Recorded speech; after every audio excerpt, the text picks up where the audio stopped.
Doctor साहब, लगातार बूचड़खानों का मुद्दा सोशल मीडिया पर भी चल रहा था और लोग महापंचायतों के माध्यम से भी मुद्दे को उठा रहे थे।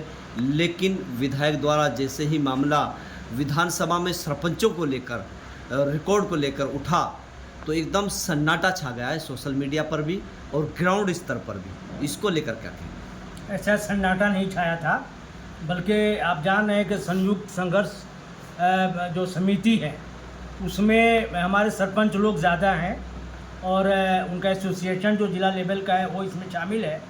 और जैसे ही उनके हमारे विधायक जी के सवाल के बाद अधिकारियों ने डिटेल्स मांगा मनरेगा का और दूसरा, ताकि वो जवाब दे सकें, वैसे ही सारे सरपंच को अपने काम में लग जाना पड़ा।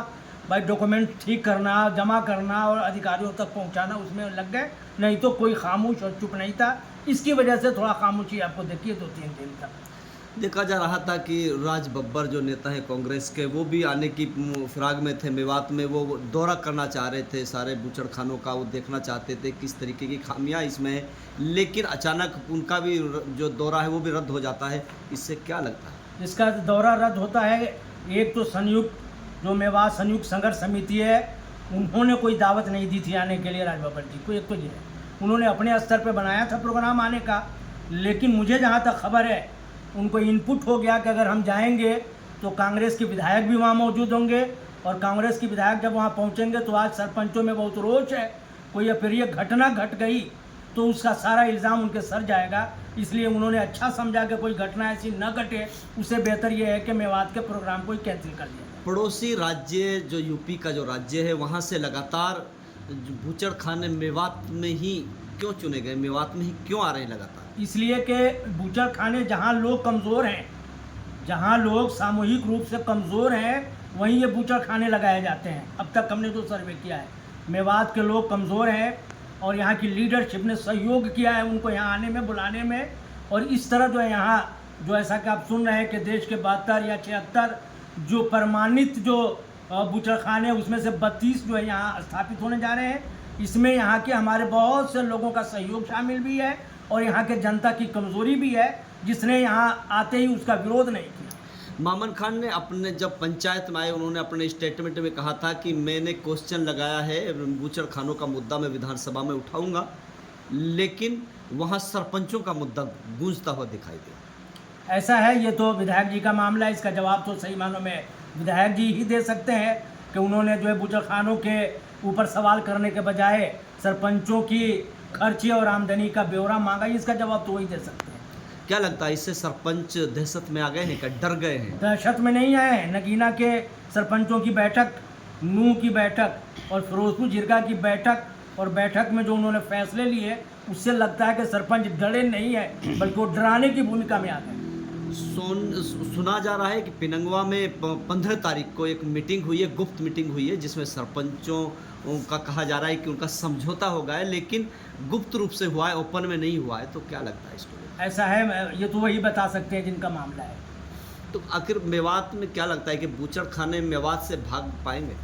अब जो है, मैं आपको बहुत करेंट अपडेट करना चाहता हूँ आपके इस सवाल के जवाब में कि मेवात के लोग अगर 10% लोग या कम से कम जो संयुक्त संघर्ष समिति लड़ रही है उसका सहयोग अगर लोगों ने किया, तो मैं उम्मीद करता हूँ कि यहाँ के 90% बूचड़खाने बंद हो गए और यहाँ से भागेंगे। मेवात विकास सभा अलग दिखाई देती है और जो सरपंच एसोसिएशन जो है वो अलग दिखाई दे रही है, आपस में बंटवारा सा नजर आ रहा है। तो क्या ऐसे लड़ाई लड़ पाएंगे मेवात? ऐसा, ये 13 लाख की आबादी है मेवात की इस वक्त 2011 के जनगणना के मुताबिक, और 13 लाख की आबादी में अगर 30 संगठन भी काम करें तो कोई दिक्कत की बात नहीं है। मेवात विकास सभा का कोई अलग रुख नहीं है। भले ही उनके जो साथी हैं हमारे आंदोलनों में नहीं आ रहे हैं, हो सकता है आए भी कल परसों, कोई दिक्कत नहीं है, आने वाले होंगे, लेकिन उनकी तरफ से कोई विरोध नहीं हो रहा है। अगर विरोध होता तो हम उनको मुखालिफ समझते।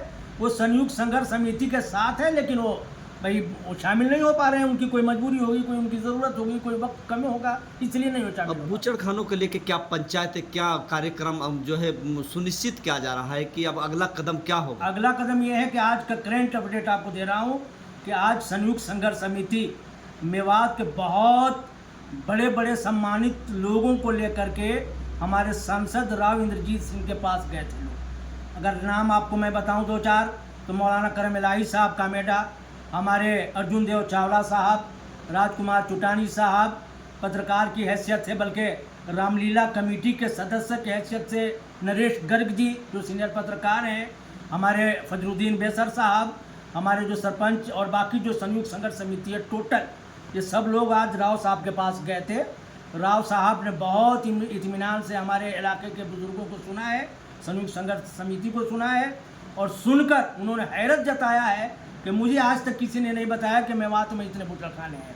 उन्होंने कहा है कि अगर इससे सामाजिक नुकसान हो रहा है, आर्थिक नुकसान हो रहा है, स्वास्थ्य का नुकसान हो रहा है, तो मैं आपके साथ खड़ा हूँ। जल्दी ही मैं इनके मंत्री भूपेंद्र यादव जी से भी बात करता हूँ, माननीय मुख्यमंत्री से भी बात करता हूँ।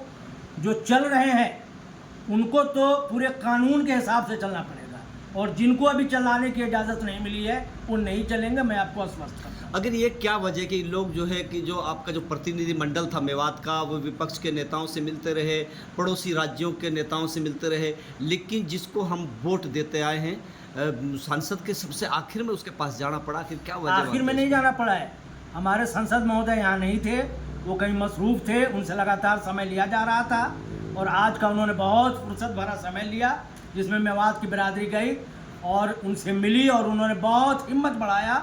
और यही नहीं, मैं आपको एक और नई जानकारी दे रहा हूँ कि संसद महोदय के साथ साथ आज जो संयुक्त संघर्ष समिति है, हरियाणा के chief principal secretary Rajesh Khullar ji से भी हम लोग मिल कर के आ रहे हैं। गुड़गांव में ठहरे थे वो, उनका वहाँ से समय मिल गया, हम लोग वहाँ गए, उन्होंने पूरे 3 घंटे समय दिए, सारे मुद्दों को समझा, जाना, और इससे संबंधित अधिकारियों को आदेश कर दिया वहाँ से फोनिक तौर पर कि क्या करना है, और उन्होंने भरोसा दिलाया कि जो आपके ये चल रहे हैं 2-4 इनका भी धुआं बंद हो जाएगा। और जो यहाँ कायम बनाने के लिए उनको भी हैरत थी कि पूरे देश में 72, उसमें से 32 हमारे हरियाणा में, और उन्होंने बहुत संजीदगी से इस मसले को लिया और भरोसा दिलाया है मेवात की सरदारी के सामने कि मैं फिरोजपुर झिरका में भी एक वक्त में मैं SDM की हैसियत से रहा हूँ, और इनको जो चल रहे हैं उनको कानून के मुताबिक से चलना पड़ेगा, और जिनको अब तक जो है चलाने का भी परमिशन नहीं मिला है। परमिशन 2 तरह का होता है, एक बनाने का, एक चलाने का। बनाने का भी जिसको परमिशन मिल गया हुआ है, चलाने का परमिशन अभी नहीं मिला है, क्योंकि मेवात के ज़मीन के नीचे पानी की कमी है।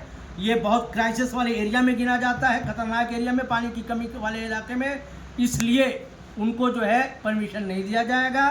और आप बहुत जल्द सुनेंगे कि सरकारी तौर पर यह कार्रवाई हो गई, और आने वाले जल्दी ही 21 तारीख को जिला प्रशासन एक बड़ी बैठक करने जा रहा है अधिकारियों की, और इस पर आदेश पारित होने जा रहा है। ये बूचड़खाने नहीं चलेंगे, इसकी पूरी उम्मीद और आशा है। बूचड़खानों में लगातार गर्भवती जो गाय, जो भैंसें हैं, उनको काटा जा रहा है। एक बार उनको छोटे छोटे जो है पड्डे दिखाई देते हैं कि ये जायज़ है इनके लिए। इस क्रूरता पर भी बात बताई गई है।